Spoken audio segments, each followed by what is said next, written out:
So, Chuck, here's a topic I don't think we talk enough about. Dimensions. Dementia, huh? No.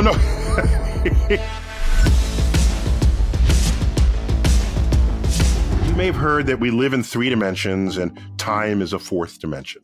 Okay. And evidence that it really matters is, even if you don't know it explicitly, you know it implicitly, that time really matters. Because I can say to you, Chuck, I'll meet you tomorrow at Starbucks. Right. And what's your reply to me? I'll be there all day waiting, man, because I got nothing to do. So I'll just be at Starbucks. I'll start off in the morning with some breakfast, maybe a little muffin, and then I'll just stay there until you get there. Okay, sorry. I'll meet you at Starbucks at 12 noon, okay? Oh, thanks. Yeah. I appreciate that. I gave you a location in space, and you had to wait until I gave you a location in time. Time. All right. And that intersection of space and time is called your world line. Whoa, love it. It's called a world line. World line. So for our world lines to intersect, we have to be at the same place at the same time. See, now, fellas, if you're smart and you're single, you will hold this one in the back, put it away in your back pocket. Okay. You know what I mean? Girl, I just need you as a part of my world line. You know It's rap lines from Relativity. Exactly. Right. Okay. And let's reverse that. I'll say, Chuck, I'll meet you tomorrow at noon. North America, good for you. Right. Thank you, Earth. Yeah. Earth? Is that all right? Yeah. So we know intuitively you need both the time and the space coordinates conjoined in order to actually meet. Absurd variants on that would be you cross the street and 10 minutes later a truck barrels through in that same location. Right. So you were in the same location as the truck, but not at the same time. You wouldn't say, oh man, I almost died today. You wouldn't, because your world lines missed each other. Right. And you can do that another way. You exist at the same time as the truck, but you're nowhere near each other in location. Right.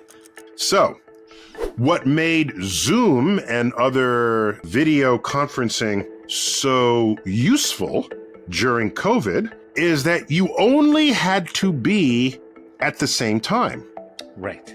You didn't have to be at the same place. So you take away one of the components of the world lines, right, and then many more people can participate. But you are converging at the same place virtually or digitally. So.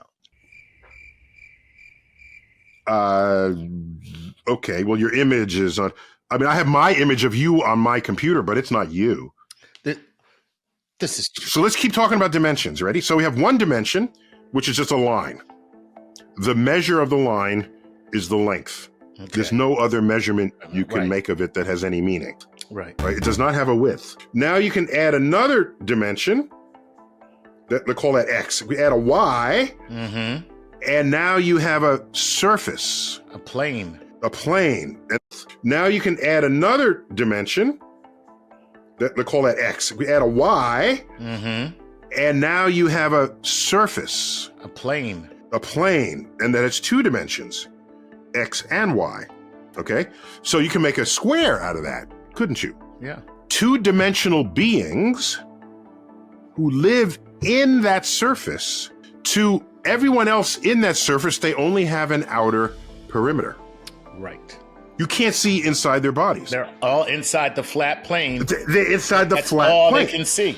All you see is the edge of them. Right, the edge. So medical surgery in a 2-dimensional universe, they'd have to cut you open, part you, and then reach in and do what they need to, come out, and then stitch you up again. Okay? Right. If we live in 3 dimensions, you get to look down on that flat world and see all the inner guts of every living creature in that universe. Mm-hmm. Because there is no boundary above and below. It's only within the plane itself. You can see the heart beating, you can see the spleen, the liver, the pancreas, the lungs. You can see it all. In fact, if you wanted to be a surgeon for that world, you could go in, cut out the appendix if they needed appendectomy, and never have to cut through their outer boundary. You'd be like magically going into their body. Dimensional surgery. Dimensional surgery. They would have no access or even awareness that that was even possible, but you do. Right. And you can go in and rectify that. So now, we are in 3 dimensions. We reveal our skin in all directions to the other people. Right. So our skin is the boundary between our innards and a medical doctor. If they want to get inside you, they got to cut you open. Right. A 4-dimensional creature can just look inside our bodies. Oh, I feel violated. I know. Oh, I hope no one's watching right now. God. Anyone from the 4th spatial dimension has full access to your entire body's innards. Oh. They could pull stuff out, put stuff in, operate, whatever. We are the game operation to anybody in the 4th dimension. What I'm saying is, if you had what you beautifully refer to as dimensional surgery, you would be able to operate without ever cutting someone open, provided you come from a higher dimension inward. Right. And it is completely analogous to be a 4-dimensional surgeon operating on us without cutting us open, to be we as 3-dimensional surgeons operating on 2-dimensional creatures, because you could just see all their organs just sitting there. Now, we can move forward and back, left and right, up and down. Okay? Those are the 3 spatial dimensions. But the time dimension, you don't have access to the past or the future. We are prisoners of the present, forever transitioning between our inaccessible past and our unknowable future.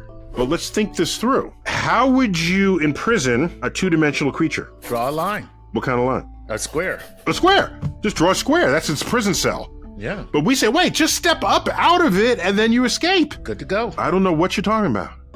I'm fully locked in. Fully locked in. How do we put us in a cell? We have 6 walls. Right. A ceiling, floor, 4 walls around us. Right.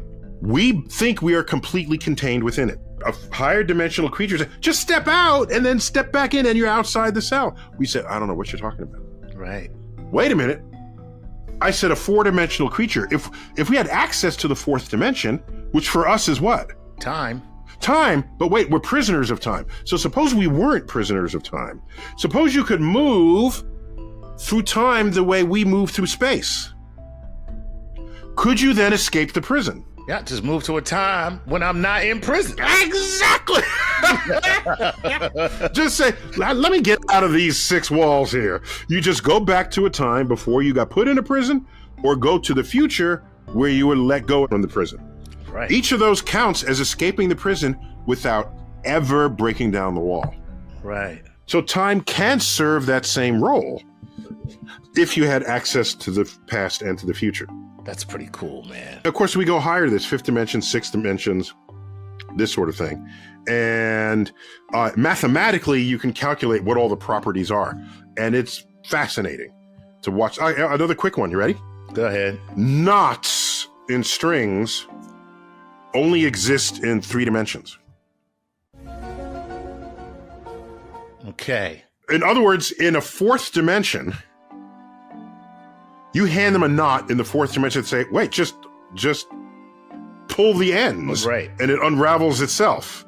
That's the same thing as we 3-dimensional people looking at 2-dimensional people, and they have a string that just has this loop in it. One loop. Right. And they say, how do I untie this? I can't untie. Say, dude, pick up the 2 ends and stretch. They can't do that. Right. They can't do that. So knots are different things in higher dimensions. The way to do it is you have to make a knot out of a 2-dimensional ribbon. And there are ways to do that, I think, and rather than just out of a string. So a lot of interesting things change and are mind-boggling for ascending to a higher dimension. Sweet. One last quick thing. Mm-hmm. Why does anyone want a flying car? So you can get up and over traffic. So you only really think about flying cars in cities where you're like plugged with traffic. And what a flying car gets you is another dimension of travel. True. You know, I'm stuck in a 1-lane road because that's bad. All right. But even If you go 2 dimensions and you have multiple lanes, because now you're in a plane, that can get cloggy too. Right. So get a 3rd dimension is wide open. But wait a minute, that means we already have flying cars. It's called the subway. Ooh. Instead of being in the air, it's underground, bypassing the traffic you're in. It still invoked the 3rd dimension. But also, it means overpasses, where the freeway goes right through and the overpass goes over. That's a flying car right there. You invoked another dimension. You have a very low bar for what you call a flying car. I'm just saying. So I think that's all the time we have. And in another dimension, we would have all the time in the world. All right, Neil deGrasse Tyson here, as always. Keep looking up.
mortis.